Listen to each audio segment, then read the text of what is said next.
All right, I'm here today to introduce to you our new staff member. We're excited to have Jordan Cunningham on staff, and today I want to have a little conversation with him to get that you get to know him, his story, a little bit of who he is and why he's here. So, welcome, Jordan. Thanks, Omar. Appreciate it so much. Good to have you. You're a new staff member here at the Quest Life. Excited to have you on board. Excited for a couple of things. One, you're young. You're younger. God has really spoken to us to really think about the next generation, God, the legacy of this ministry and passing it on. And been a lot of years praying God to do this, and God has added you, I think, divinely to the staff. And so it'd be great for us to get to know you. So tell us a little bit about yourself. Yeah. Well, thanks, Omar. To start things off real quick about the age deal, I used to walk around, and when I tell people how old I was, they would be incredibly shocked. You look so much younger. Yeah. But now when I tell people they feel like I'm pretty adequately my age. I'm like, man, I guess I've grown into my age. Yeah. I'm 38. Married to my beautiful wife, Ashley. We've got 3 kids, Ian, Ava, and Kai, 16, 15, and 12 years old next week. So we're, got a full house, all kinds of activities happening in our home. We've got athletes in our home, so golfers and basketball players, and Ava's on the drill team at school. And so, just a lot of fun life happening. So busy family, huh? Man, running around, no better way to do it. Yeah, it's fun. Good. A lot of life happening. Very cool. So a little bit about what did you do before you kind of came on staff? What were you doing? Yeah. So I'm born and raised in Paris, Texas. I grew up in the northeast part of Texas, and then whenever I graduated high school, I went to seminary in deep East Texas in Lufkin, Texas. And when I graduated from seminary, Ashley and we met in seminary, got married, and then we moved to Florida like immediately. I took off to Florida and joined a church in Florida as their student pastors there. And so right out of the gate, basically right out of high school, went to seminary, right out of seminary, got my first job at a church. And then we had our oldest son there and got pregnant with our daughter, Ava. And immediately we're like, dude, we got to get closer to family because this is too hard to do. And so we moved to Paris, and I was on staff at a church in Paris. And while I was on staff there, I was there for 6 years. And at the end of my tenure there, I started getting involved in Young Life. Young Life's a high school ministry targeted towards high school kids that are not churched. And they get volunteer leaders that are college and career aged. And I started hanging out with some of those guys and some of the people that were on staff with Young Life in Paris while I was in youth ministry.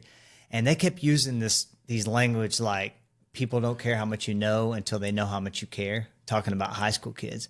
And they would say things like, we're earning the right to be heard in these kids' lives. And I'm like, man, that's incredible, the language they're using to get to know these high school kids, all for the sake of sharing the gospel with these high school kids. And I'm like, man, this is amazing. And so they would go into the high school, get to know these kids, invite them to their activities on Monday nights, and then just share the gospel with them.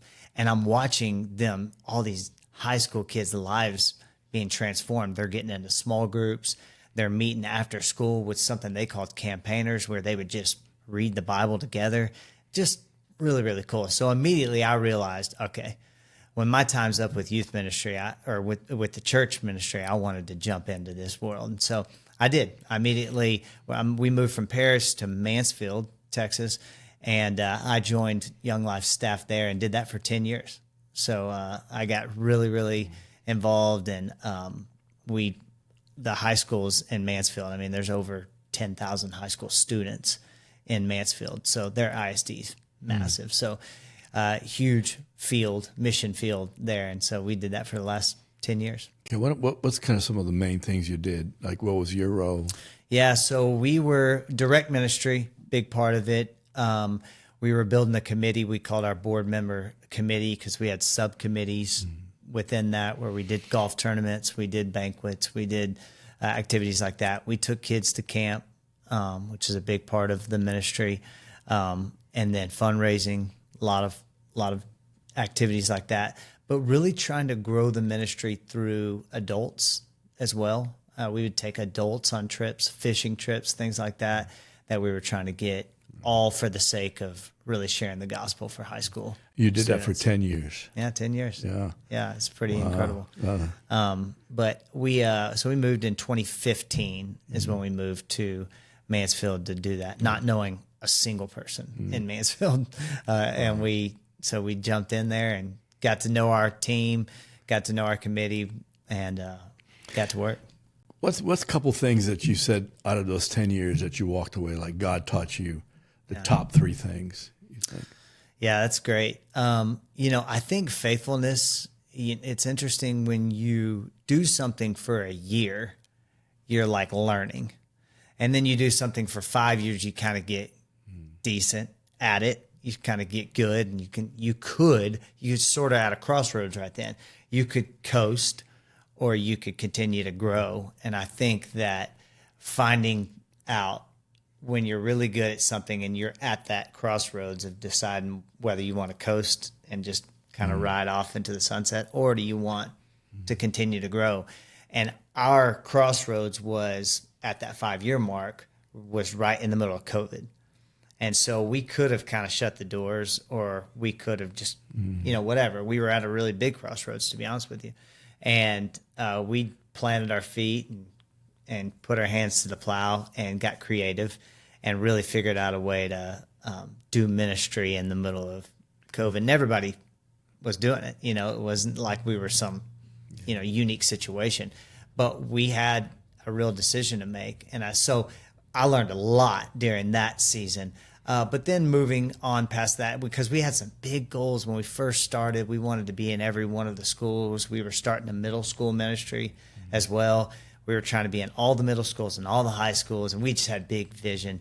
And then COVID hit, and it sort of put us in a different place. So, but learning to be faithful in spite of some of those challenges, the Lord really did show up in some amazing ways. Awesome.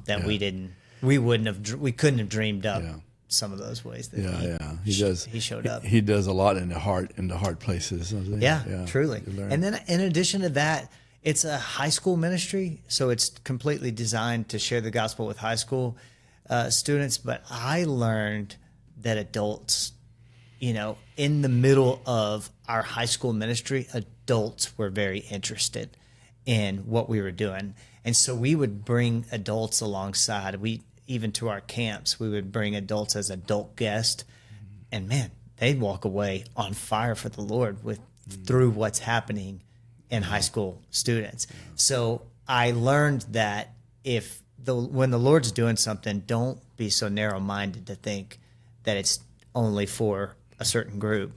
The Lord wants to invite all kinds of people in to see and just to watch. It's really cool. So taste and see that the Lord's good. That's really good. And that's so that was good. 10 years. So 10 years, and then 10 years later, the Quest Life comes knocking, right? And so tell us a little bit about your connection to the Quest Life. Yeah. And then I'm going to ask you the next question. But let's start with that. What's your connection? Love that. So oh man, I'm going to get it wrong, but in May of 2010, I quested, but maybe 6 months prior to that, maybe not even 6 months prior to that, my dad quested. My dad came back so on fire for the Lord whenever he quested. And it was like he just sort of, his eyes were opened and his heart was seeing things with clarity. And so when he came back from that, his immediate deal was, you have to do this.